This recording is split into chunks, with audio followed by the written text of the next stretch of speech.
ഇപ്പൊ ഒരു മദ്രസയിൽ പഠിക്കുന്ന ഒരു മോള് 10ാം ക്ലാസ്സിലെത്തുമ്പോൾ 9ാം ക്ലാസ്സിലെത്തുമ്പോൾ ഉസ്താദ് പറയും, മോളെ ഹിജാബ് ഇടുന്ന കാലമായിട്ടോ, മുഖമൊക്കെ മറക്കണം എന്ന് പറയും.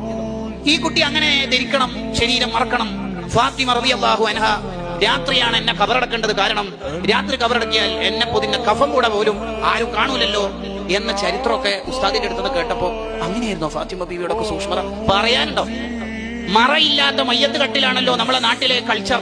അതുകൊണ്ട് അബിസീനിയ മോഡലിലുള്ള മറയുള്ള മയ്യത്ത് കട്ടിലാണ് എനിക്ക് വേണ്ടത് എന്ന് പറഞ്ഞ് മറയുള്ള മയ്യത്ത് കട്ടില് വേണമെന്ന് നിർബന്ധം പിടിച്ച ആളാണ് ഫാത്തിമ ബീവി. കാരണം എന്നെ പൊതിഞ്ഞ കഫം പുട ഒരാളും കാണണ്ട, ശരീരല്ല കഫം പുട. അപ്പോൾ ഈ ഫാത്തിമ മോൾക്ക് തോന്നി, നമ്മളൊക്കെ ഇങ്ങനെ വെറുതെ ഫാത്തിമ ഷെറിന്നും ഫാത്തിമ ഹിബ എന്ന് പേരിട്ടാ മതിയോ? ഈ ശീലം നമ്മുടെ ജീവിതത്തിൽ ഉണ്ടാവണ്ടേ എന്ന് വിചാരിച്ചിട്ട് ഇനി ഗ്ലൗസും ഹിജാബും ഷോക്സ് ഒക്കെ ധരിച്ചിട്ടേ പുറത്തിറങ്ങൂ എന്ന് വിചാരിക്കുമ്പോ ഏട്ടത്തിയും ഏട്ടന്റെ ഭാര്യയും മുഖം മറക്കാതെ പുറത്തിറങ്ങുന്നുണ്ട്.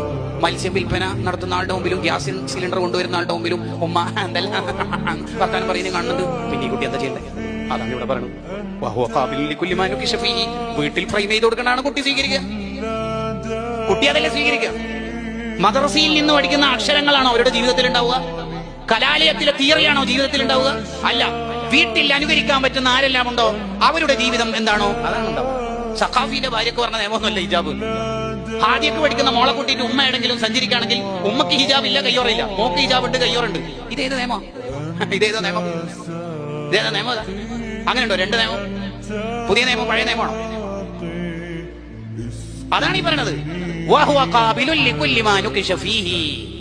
ആ കുട്ടിയുടെ മുമ്പിൽ വരച്ചു കൊടുക്കുന്ന മുഴുവൻ ചിത്രങ്ങളായിരിക്കും ആ കുട്ടിയുടെ കാലിയായ ഹൃദയത്തിലേക്ക് ചെന്ന് പതിക്കുക.